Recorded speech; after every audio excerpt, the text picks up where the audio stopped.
Good morning everyone. स्वागत है आपका हमारे चैनल स्टडी हब में। तो आज हम पढ़ने वाले हैं कक्षा 7 पाठ 10 अपूर्व अनुभव। तो इसके लेखक हैं तेत्सुको कुरियानागी। इसका अनुवाद किया है पूर्वा याज्ञिक कुशवाहा ने। तो चलिए दोस्तों पढ़ते हैं। यासुकी चान ने घबरा कर तिपाही सीढ़ी और पसीने से तरबतर तोत्तो चान की ओर देखा। उसे भी काफ़ी पसीना आ रहा था। उसने पेड़ की ओर देखा और तब निश्चय के साथ पांव उठाकर पहली सीढ़ी पर रखा। कल आपने समझा था, ये पाठ हमने आपको बताया था कि वो कितना परेशान हो रही है तोत्तो चान। ये यासुकी चान भी पेड़ पर चढ़े और वो नज़ारा देखे जो वो पेड़ पर चढ़ के देखती है।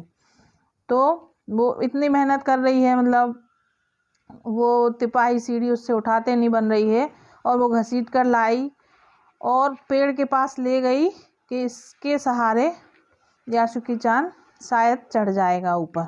उसका ये निश्चय था। तो निश्चय के साथ पांव उठाकर पहली सीढ़ी पर रखा यासुकी चान ने। उन दोनों को यह बिल्कुल भी पता न चला कि कितना समय यासुकी चान को ऊपर तक चढ़ने में लगा। सूरज का ताप उन पर पड़ रहा था, पर दोनों का ध्यान यासुकी चान के ऊपर तक पहुंचने में रमा था। उन्हें समय का पता ही नहीं चला कि वो कितनी देर से मेहनत कर रहे हैं और कितना परेशान हो रहे हैं। सूरज की ताप के कारण कितना उन्हें पसीना आ रहा है, लेकिन बस वो अपने काम में लगे हुए हैं कि हम कैसे इसको ऊपर पहुंचाएं, यासुकी चान को पेड़ के ऊपर। तो यासुकी चान के ऊपर तक पहुंचने में रमा थे या मस्त थे दोनों। तोत्तो चान नीचे से उसका एक एक पैर सीढ़ी पर धरने में मदद कर रही थी। अपने सिर से वह उसके पिछले हिस्से को भी स्थिर करती रही, मतलब सिर लगाए थी वो उसकी पीठ के पास और हाथों से उसको मदद कर रही थी कि वो एक एक पैर कैसे सीढ़ी पर रखे। सीढ़ी पर धरने में मदद कर रही थी। अपने सिर से वह उसके पिछले हिस्से को भी स्थिर कर रही थी। वो भी एक छोटी सी लड़की ही थी, लेकिन उसका मन इतना अच्छा था, उसको लग रहा था कि हमारे सभी दोस्त पेड़ पर चढ़ के खेलते हैं, मस्ती करते हैं और सड़क के उस पार तक का नज़ारा देखते हैं। तो यासुकी चान क्यों नहीं चढ़ सकता? भले ही वो उसके पैरों में पोलियो है, लेकिन उसको भी ऊपर चढ़ना चाहिए। अगर हम उसकी मदद करेंगे तो शायद ये ऊपर चढ़ जाएगा पेड़ के। यासुकी चान पूरी शक्ति के साथ जूझ रहा था और आखिर वह ऊपर पहुंच गया। मतलब वो भी इतनी मेहनत कर रहा था, यासुकी चान खूब अपनी शक्ति लगा रहा था, जितनी भी उसके पास ताकत थी कि वो ऊपर चढ़ जाए, और वो चढ़ गया। हुर्रे! पर उसे अचानक सारी मेहनत बेकार लगने लगी। जूझ रहा था और आखिर वह ऊपर चढ़ गया। हुर्रे! जोर से बोला। पर उसे अचानक सारी मेहनत बेकार लगने लगी। तोत्तो चान तो सीढ़ी पर से छलांग लगाकर द्विशाखा पर पहुंच गई, पर यासुकी चान को सीढ़ी से पेड़ पर लाने की हर कोशिश बेकार रही। तोत्तो चान तो छलांग लगाकर पेड़ की द्विशाखा पर चढ़ गई, लेकिन यासुकी चान को सीढ़ी से पेड़ पर लाने की हर कोशिश बेकार रही। मतलब वो इतनी मेहनत करने के बाद भी पेड़ पर नहीं चढ़ सका। यासुकी चान सीढ़ी थामे तोत्तो चान की ओर ताकने लगा।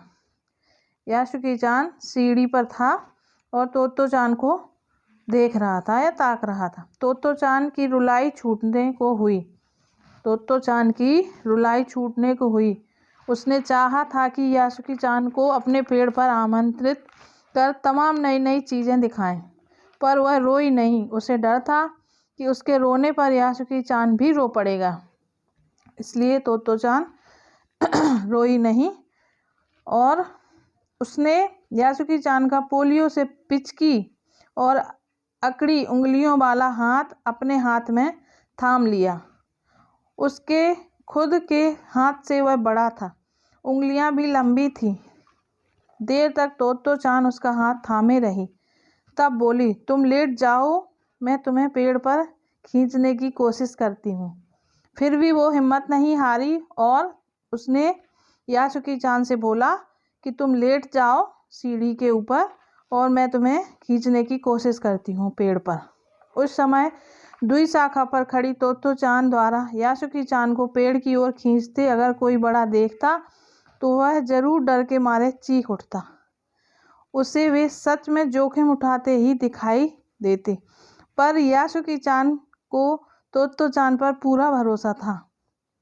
यासुकी चान को तोतो चान पर पूरा भरोसा था कि ये हमें जरूर पेड़ पर चढ़ाएगी।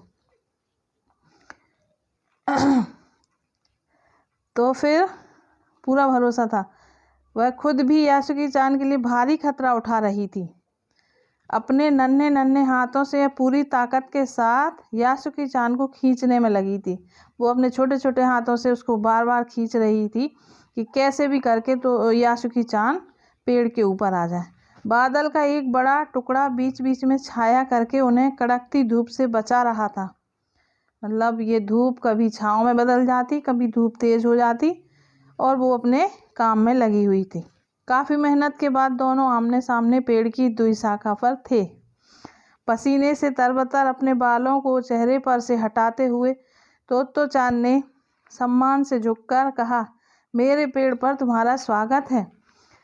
तोतो चान और यासुकी चान दोनों बड़े खुश थे और तोतो चान उसका पेड़ के ऊपर स्वागत कर रही अपने बाजू में बैठा के कि आपका स्वागत है हमारे पेड़ पर, हमने आपको आमंत्रित किया था।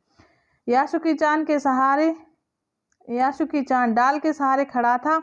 कुछ झिझकता हुआ वह मुस्कुराया। तब उसने पूछा, क्या मैं अंदर आ सकता हूँ? यासुकी चान ने तोतो चान से पूछा, क्या मैं अंदर आ सकता हूँ? उस दिन यासुकी चान ने दुनिया की एक नई झलक देखी जिसे उसने पहले कभी न देखा था। तो ऐसा होता है पेड़ पर चढ़ना, यासुकी चान ने खुश होते हुए कहा। वे बड़ी देर तक पेड़ पर बैठे बैठे इधर उधर की गप्पे लड़ाते रहे। मेरी बहन अमेरिका में है, उसने बताया है कि वहाँ एक चीज़ होती है टेलीविज़न। यासुकी चान उमंग से भरा बता रहा था। वह कहती है कि जब वह जापान में आ जाएगा तो हम घर बैठे बैठे ही सूमो कुश्ती देख सकेंगे। वह कहती है कि टेलीविज़न एक डिब्बे जैसा होता है। तोतो चान बता रही है यासुकी चान को कि विदेशों में एक टीवी होता है। अगर जापान में आ गया, अमेरिका में टीवी होता है, अगर जापान में आ गया तो फिर हम भी घर बैठे कुश्ती और सूमो पहलवान देख सकते हैं। तोतो चान उस समय यह तो ना समझ पाई कि यासुकी चान के लिए जो कहीं भी दूर तक चल नहीं सकता था, घर बैठे चीज़ों को देख लेने से कि क्या अर्थ होंगे। वह तो यह ही सोच रही थी कि सूमो पहलवान घर में रखे किसी डिब्बे में कैसे समा जाएगा। उसको तो यही लग रहा था कि ये सूमो पहलवान इतना बड़ा होता है और वो घर में रखे डिब्बे में कैसे समा जाएगा। वो टीवी को समझ नहीं पा रही थी, कैसे समझ आएगा। उनका आकार तो बड़ा होता है, पर बात उसे बड़ी लुभावनी लगी। उन दिनों टेलीविज़न के बारे में कोई नहीं जानता था। पहल यासुकी चान ने ही तोतो चान को उसके बारे में बताया था। पेड़ मानो गीत गा रहे थे और दोनों बेहद खुश थे। यासुकी चान के लिए पेड़ पर चढ़ने का पहला और अंतिम मौका था। तो दोस्तों, कैसा लगा आपको हमारा ये पाठ अपूर्व अनुभव? अगर आपको पसंद आया हो तो लाइक शेयर कमेंट ज़रूर कीजिएगा और जो भी समझ में ना आए तो वो भी कमेंट करके पूछिएगा। Thank you.